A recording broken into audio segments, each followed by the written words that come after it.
Hamjambo nyote.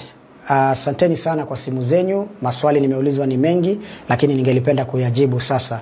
Watu wengi kutoka hizi eneo bunge 6 ambazo zinajumuisha na kujenga kaunti ya Mombasa wameweza kunipigia kutaka kujua ipi njia sawa ama ni vipi niwape mwelekeo kuhusiana na uchaguzi wa UDA, the grassroots, hizo elections ambazo zinatarajiwa kufanyika tarehe 12. Na wengi wananiambia Mohamed Ali itakuwa vipi, tusikii sauti yako. Leo nataka kuwaambia na kuweka mambo bayana ya kwamba team Mohamed Ali ndani ya Mombasa County, kwa wale wafuasi wangu wote wanaonipenda, wanaonisaidia katika siasa, wanaohangaika na mimi tukijaribu kujenga huu mji wetu, nataka kuwaambia tarehe 12 ya hii mwezi team Mohamed Ali haitashiriki katika uchaguzi wa UDA. Kisa na maana ni kwa sababu ya mambo ambayo yanaendelea. Katibu wa chama anataka kuibaka demokrasia ya wananchi wa Mombasa kwa kuweza kuweka watu wake vile ambavyo anataka wawe katika vyeo vyao. Katibu wa chama ameichukulia hii election kama tu formality, lakini tayari ana majina ya watu wake ambayo yatapitia mikononi mwake kwa sababu yeye ndio katibu wa chama. Katibu wa chama hataki kupatiana demokrasia inayostahili, hataki kufanya nafasi za watu kuweza kushiriki vilivyo. Anataka kuweka watu wake katika kila eneo bunge kuanzia ward level mpaka juu. Watu ambao walihangaika na chama, wakakufa na chama wakati chama ilikuwa haijulikani, wametupwa nje wengi wao kwa sababu wana msimamo wa chama, hawana msimamo wa kushabikia mtu. Kwa hivyo yeye anataka mtu wa kushabikia, hataki mtu wa kuuliza maswali, hataki opinions za watu, anataka kufanya vile ambavyo anataka. Kwa hivyo wewe katibu, tumeona makatibu wengi wa chama.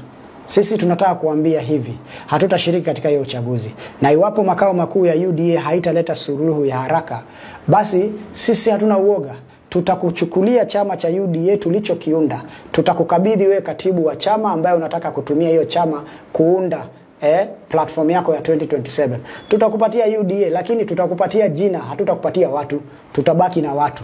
Tutakupatia hiyo UDA, ukae nao tuone kama itakusaidia kutoa uongozi ukitumia hiyo demokrasia ya kijambazi ya kuweka watu wako badala ya kupatia wananchi nafasi ya kushiriki kidemokrasia, kikatiba, waweze kushinda ama kushindwa, ndio chama isonge mbele. Kwa hivyo kama umechukulia kufanya hivyo, sisi tunajitoa rasmi, hatutashiriki, tutabaki na wananchi na tutakutana na wewe katika muda ambao Mwenyezi Mungu ameiweka. Tutapatana hiyo siku na hiyo siku ndio tutaulizana maswali. We will hand over the party to you, but we will remain with the people. And when we are coming to face you, we are going to face you with the people. And we are going to ask you many questions. Kwa hivyo usitumie hiyo opportunity ya kukandamiza demokrasia ya watu. Kwa hivyo watu wangu wa Mombasa popote mlipo, hatutashiriki. Team Mohamed Ali haitashiriki. Nendeni nyumbani, mkae muangalie TV, social media, msikie vile watu wanavurugana, watu wanachaguana, watu wanalia, wengine wanacheka. We will see. Lakini sisi tutakubali na ile kauli mbiu ya wananchi ya let the people decide.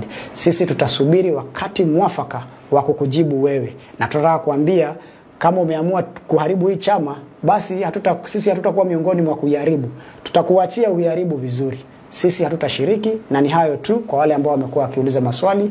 Tutajibu haya mambo mengine katika wakati ufao. And we have many options on the table. Mtu asione ati ukitoka kwa chama uwezi enda mahali. I was in ODM, nikatoka ODM. Nikaenda independent and I won the election.